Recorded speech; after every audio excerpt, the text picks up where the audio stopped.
Muy bien, mis hermanos, recuerden que siempre les digo que grabamos los temas con el propósito de que los muchachos que están privados de libertad puedan beneficiarse del estudio de la palabra de Dios desde la iglesia de Piedra Angular. Amén. Estos videos suben a la internet. Yo mando el link a todos los que tengo en mi contacto, y más tarde ellos pueden estudiar con nosotros también. Amén. Aparte de ellos, pues como está en el internet, todo el que escriba el nombre de la palabrita clave, que en este caso la palabra clave para hoy es no puedo dar lo que no tengo. Vamos al versículo bíblico que está en el libro de Mateo 25, 40. ¿Qué tal si alguien lee todo el pasaje que creo que comienza desde el 31? Podría leerlo alguien completo para tener ya el panorama de lo que vamos a ver. Alguien se para con voz fuerte, por favor. Aquí está el micrófono. Aquí hoy tenemos micrófono. Gloria a Dios. ¿Alguien dice gloria a Dios? Amén. Tenemos micrófono. Amén. Amén. A ver, sigue, ayúdame, por favor. Acá, déjate que me ayude aquí. Amigo. Él va a leer la cita, ponte acá para que los muchachos que están viendo el video puedan.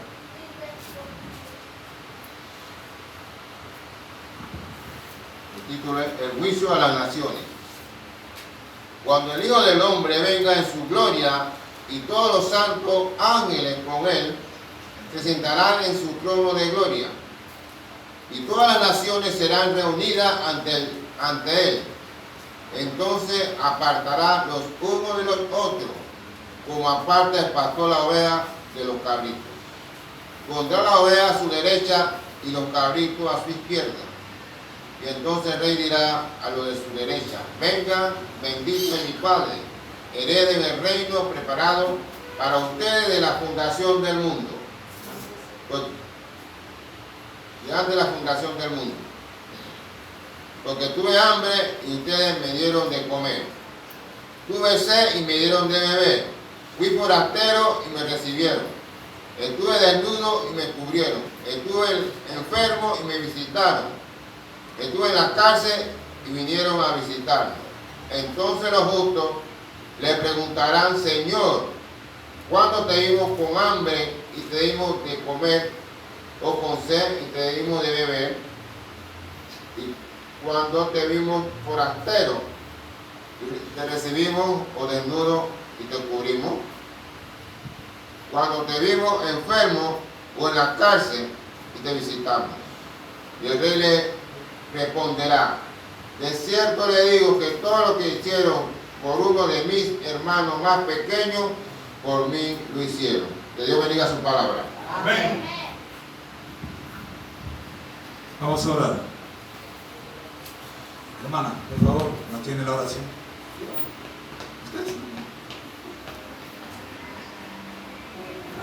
Ahí mi paleta. Vamos a poner el pie para orar, por favor.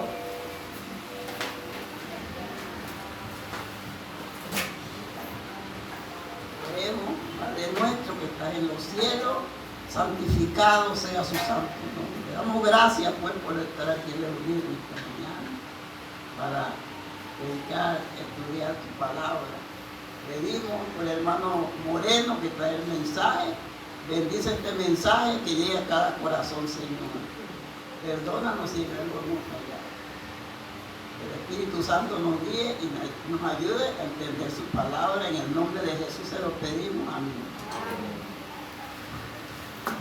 Gracias, hermana. ¿Cuántos de nosotros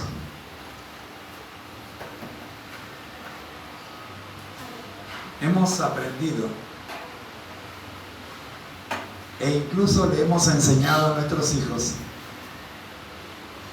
o hemos escuchado esta frase: si te portas bien, serás recompensado; si te portas mal, serás castigado? ¿Cuántos hemos escuchado esa frase?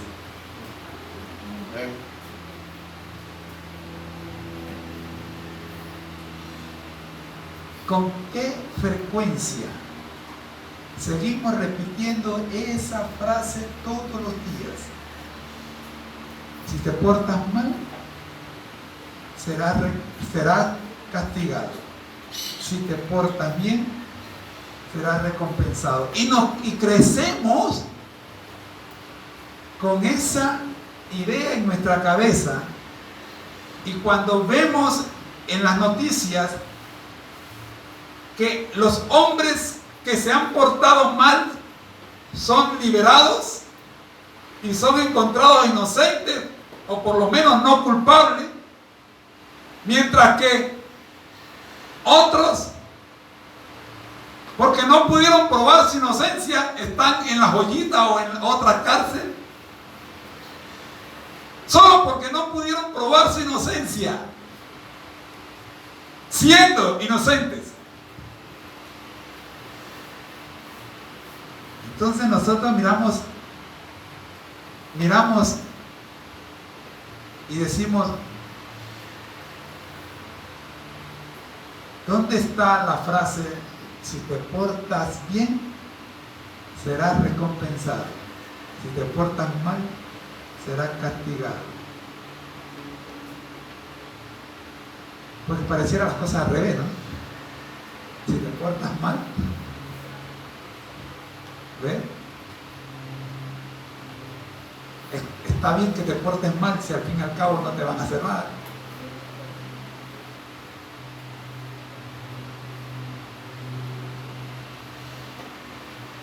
¿De quién debemos preocuparnos? ¿De los hombres o de Dios? Habían dos ladrones, uno a la derecha y otro a la izquierda de Jesús. Los dos se habían portado mal, ¿sí o no? Alguien diga amén. Amén. Vamos a decir que estos son los ladrones. Ustedes representan al ladrón de la derecha y ustedes representan al ladrón de la izquierda. Pregunto: ¿se portaron mal ustedes? Amén. Pregunto: ¿se portaron mal ustedes? Amén. Entonces seguimos la frase: si te portas mal, serás condenado; si te portas bien, serás recompensado. Pregunto: ¿tienen derecho ustedes al castigo? Sí. ¿Tienen derecho ustedes al castigo? Pero ustedes son los ladrones, representan al ladrón de la derecha. ¿Fue castigado el ladrón de la derecha? Sí. Sí, fue castigado. ¿Fue castigado el ladrón de la izquierda? Sí. Ahora viene la pregunta que hago: ¿será recompensado el ladrón de la derecha? Sí. ¿Será castigado el ladrón de la izquierda? ¿Serán castigados? Sí. Ahora pregunto: ¿el castigo, el juicio de quién se enfrentó el ladrón de la derecha? ¿De Dios o de los hombres? El de los hombres. El ladrón de la izquierda, ¿el juicio de quién se enfrentó? ¿De Dios o de los hombres? De los hombres. Los dos se enfrentaron al juicio de los hombres. Pregunto: ¿la justicia humana obró con los dos justicia? Sí, los dos eran ladrones.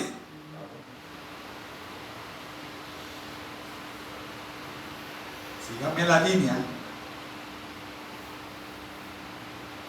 No dice la Biblia por cuanto todos hemos pecado, todos estamos destituidos de la gloria de Dios.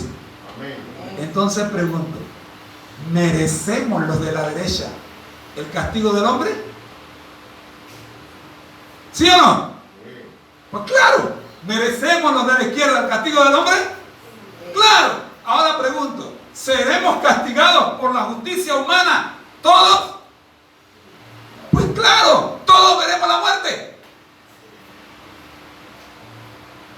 Pero antes que la muerte llegue, ¿qué hizo la diferencia entre los de la derecha y los de la izquierda? Pregunto, ¿se burlaron los dos de Jesús? Sí, los dos, la Biblia dice que se burlaban los dos ladrones de Jesús, pero el de la derecha, ¿qué hizo? Levantó su vista y dijo, espérate, ¿qué estamos haciendo? Hay un tiempo en el que el Señor te dice, en el que el Señor te da, para que en su tiempo tú abras tus ojos y veas tu realidad. Pregunto, ¿los dos ladrones tuvieron la misma oportunidad? ¿Los dos ladrones tuvieron el mismo tiempo para arrepentirse? ¿Cuántos se arrepintieron? ¿Qué hizo el ladrón que se arrepintió?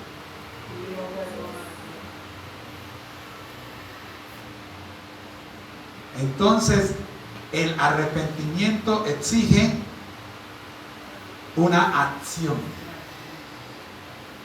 Tercera ley de Newton. Si en verdad te arrepentiste, entonces tú con el arrepentimiento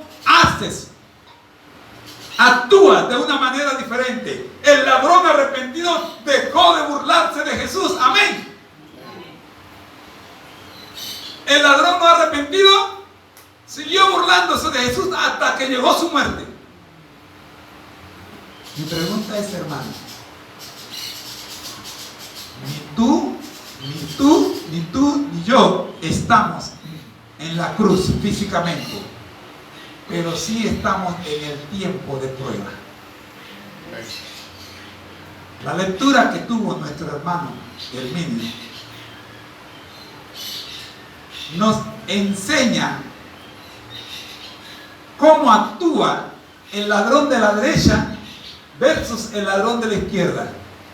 Escoge tú cuál de los dos quieres ser. Si en verdad estás arrepentido, toda la cita que leyó el hermano Herminio es para ti. Si no estás arrepentido, pues la cita también es para ti y te identifica. ¿Cómo te identifica?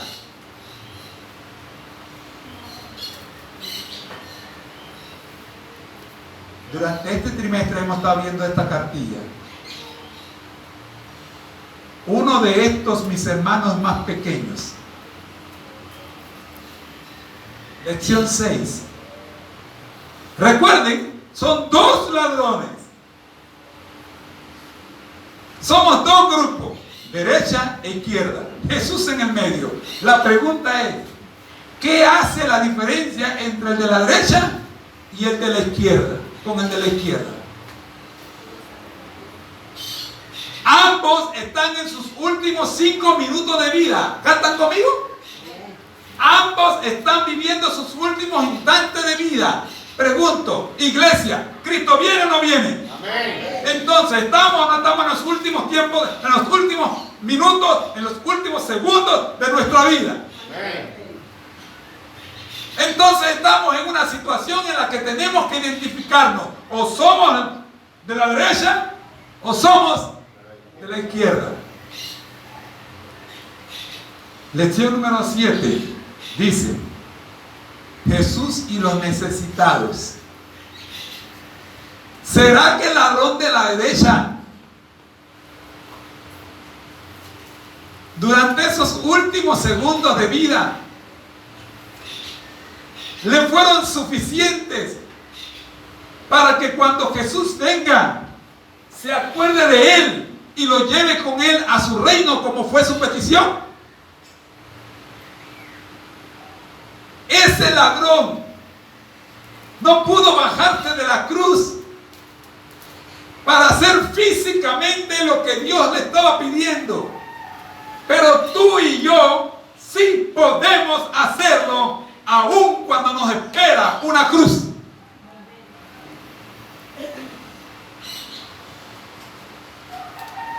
Ese ladrón, en su vida de ladrón, cosechó en algunos instantes lo suficiente para poder dar lo que había en su corazón, y le fue suficiente para recibir el perdón. No puedo dar lo que no tengo. El ladrón de la izquierda, lo que había en su corazón era odio. Lea la Biblia. Las palabras del ladrón en la izquierda reflejan odio. Si yo voy a morir, entonces muera todo el mundo conmigo también. Es como aquel que se ganó una enfermedad y sabe que está enfermo, y entonces dice: si yo voy a morir, o entonces vaya, ¿cuántos me llevo? Y reparte su enfermedad por todas partes para no morirse solo.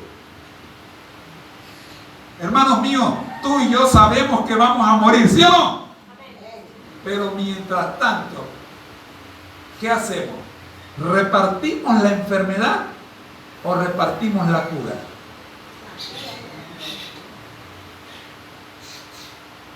¿Verdad que sí? Cristo es la solución. El día viernes de la lección número 7 dice, lección 7, dice lo siguiente: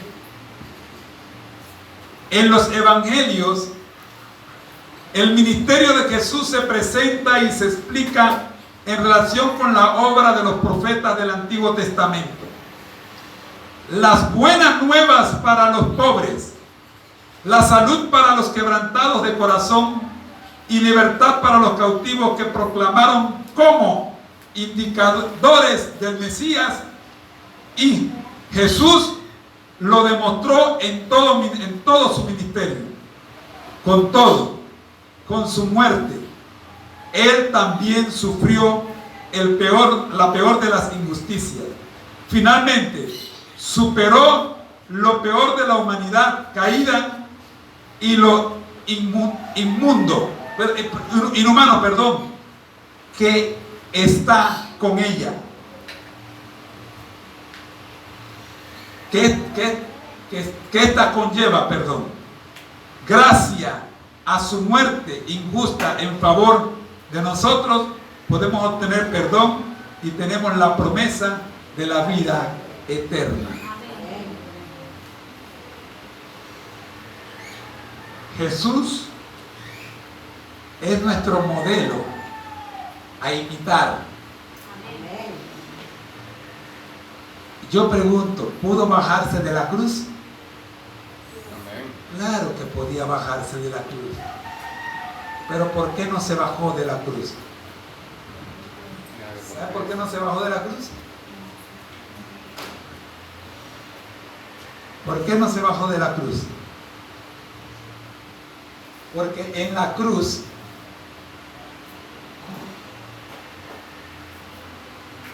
estaba tú y mi salvación. Si Jesús se hubiese bajado de la cruz, tú y yo tendríamos toda la excusa del mundo para no servir a los necesitados. Tú y yo tendríamos toda la excusa del mundo para buscar lo nuestro, lo mío. Pero Jesús se despojó de sí mismo y murió en la cruz para que tú y yo siguiéramos su ejemplo. Amén. Otra vez pregunto, no podemos dar lo que no tenemos. Lección 8. Y ahí está el centro del trimestre. La lección 8 es el centro de todo el trimestre. Y es nuestro centro también del estudio de hoy. uno de estos mis hermanos más pequeños. Herminio, hermano, ¿cómo es? Oh, ¿perdón? Ricardo. No, Ricardo de los buenos. Ricardo, dime una cosa. Herminio, dime una cosa. Como líderes de esta iglesia, hace falta hermanos en la iglesia, en esta silla, ¿verdad que sí? Amén. ¿A quiénes llamamos más pequeños? A los niños. Usted sabe que hay niños que son, espiritualmente hablando, mucho más maduros que muchos viejos. Entonces, ¿quiénes son los más pequeños en nuestra iglesia? ¿Quiénes son esos más pequeños? ¿Sabe quiénes son los más pequeños? Aquellos que diariamente andan cojeando, espiritualmente hablando. Aquellos que cuando usted va a visitarlos a su casa se los encuentra con un cigarrillo en la boca, con un billete de lotería, e inclusive se les perdieron los anteojos hace 5 años, y cuando usted llega a visitarlos los encontró porque estaban guardados en la Biblia. Pero acaban de decirle que estaban leyendo la Biblia. Esos son mis hermanos más pequeños, hermano.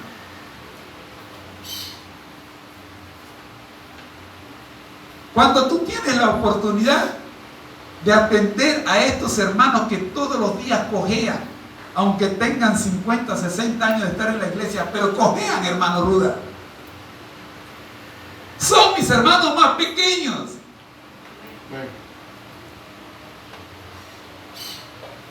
Jesús sabía que en su pueblo iba a haber esta clase de gente. Y por eso dijo que por cuanto lo hiciste a estos mis hermanos más pequeños, a mí me lo hiciste. Porque cuando usted va y visita a uno de estos hermanos más pequeños, que ellos no saben que son pequeños, ¿me explico? Algunos de estos inclusive andan brincando de pueblo en pueblo por allá, disque dando clases bíblicas, pero siguen en un error, porque son hermanos espiritualmente pequeños. Enfoquémonos en lo que nos lleva al cielo. No nos lleva al cielo, hermano, la bolsa de comida que usted le reparta a los necesitados. No nos lleva al cielo. Lo que nos va a llevar al cielo es cómo usted trate a esa gente que espiritualmente hablando son más pequeños que usted. Esa gente que no pueden dejar el licor, que no pueden dejar la televisión, que el celular es su mejor amigo.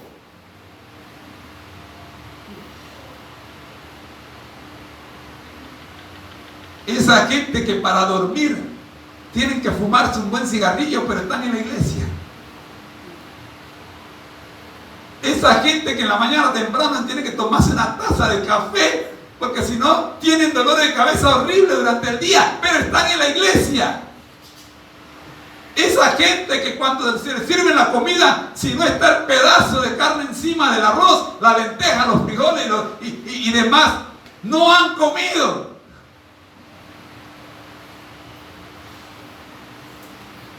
Mis hermanos más pequeños están al lado mío, pero no los puedo ayudar porque yo estoy en igual o en peor condición, ya que no puedo dar lo que no tengo. Lección número 9. ¿Qué dice la lección número 9?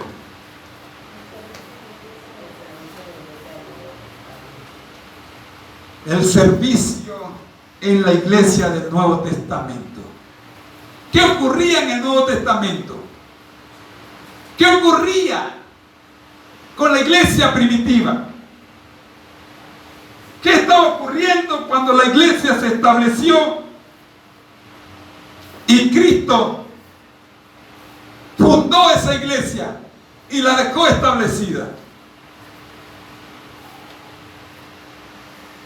¿Cuántos años tenía esa iglesia? Recién nacida, 3 años y medio. Día viernes, Se cogió 30 de agosto. Dígame. los líderes para que pudieran servir porque los apóstoles no podían con todo eso, así que tuvieron 7 diáconos y así sucesivamente. La iglesia tenía que organizarse. Hermanos míos, yo no sé si están más captando lo que quiero decir esta mañana, lo que Dios quiere que sepamos esta mañana, perdón. Usted no puede dar lo que no tiene.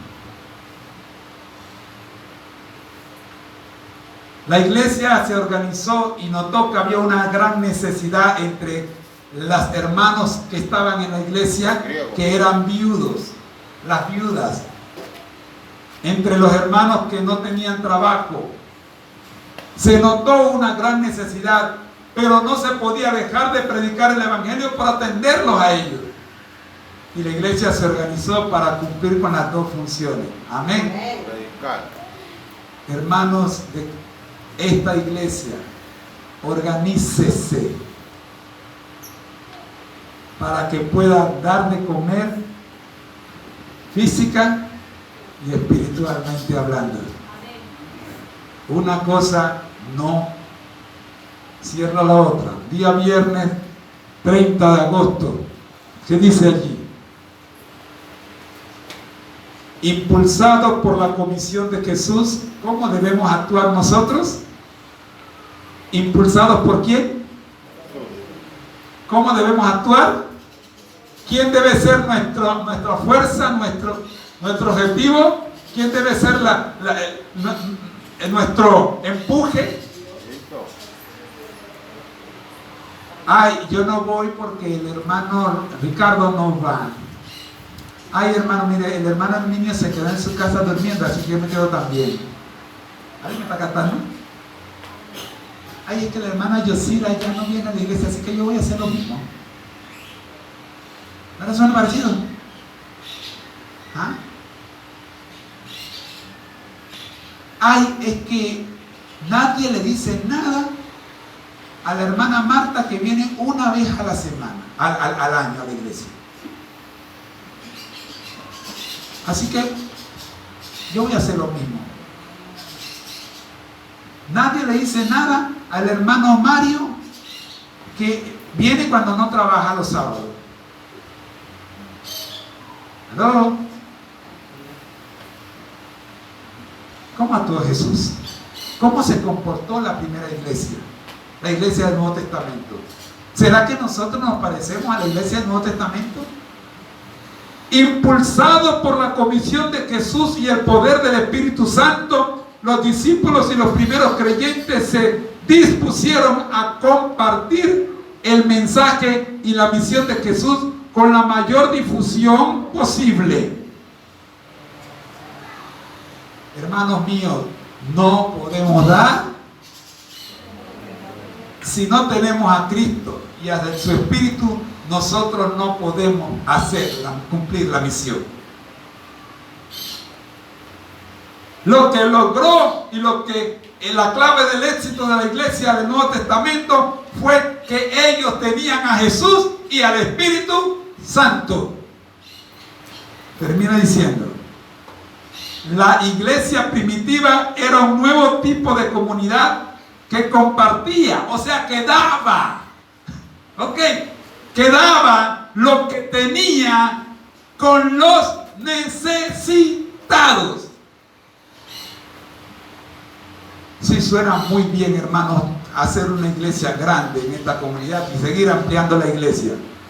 Pero los recursos que Dios nos dio no son necesariamente para hacer un edificio más grande.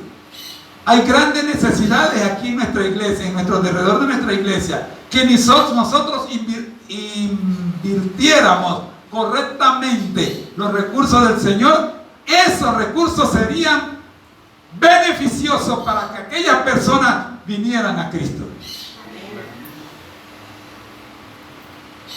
Dice, sigo leyendo, tanto dentro como fuera de su comunidad. Amén. Mediante el ejemplo y las enseñanzas registradas en sus cartas a estas iglesias, los primeros dirigentes cristianos instaron a los creyentes a vivir siendo fieles y serviciales, especialmente con los necesitados. Hermanos míos, deja de hacer lo que estás haciendo y enfócate en que Jesús te alimente de su espíritu para que tú puedas compartir con los demás. No podemos dar lo que no tenemos. Lección número 10.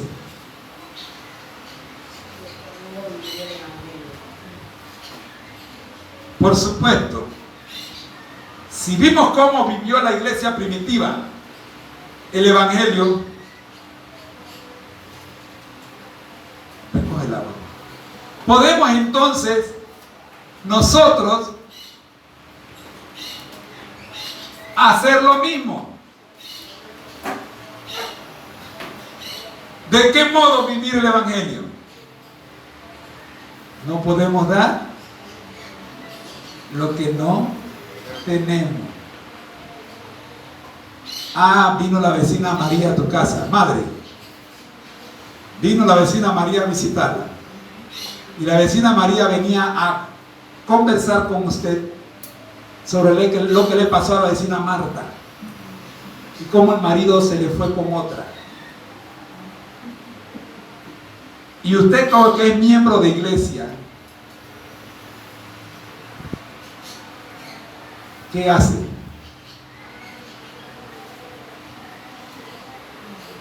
Oh, vecina, sí, mire, ya yo me enteré que la vecina Marta se quedó sin marido. Pobrecita ella, ¿verdad?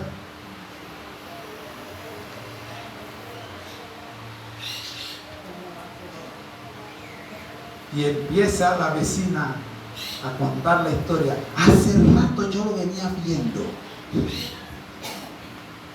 Eso se veía venir ya. Y yo le dije a ella, cuida a tu marido, te lo dije que se iba a ir con otro. Y la hermana, escuchando a la vecina María. Pero como ella es un fiel creyente de Dios, no podemos dar lo que no tenemos. Entonces ella le dice, yo conozco a alguien que puede resolver no solo el problema de la vecina Marta, sino también tu problema, María, y el mío. Yo conozco un esposo que jamás nos abandona. Yo conozco uno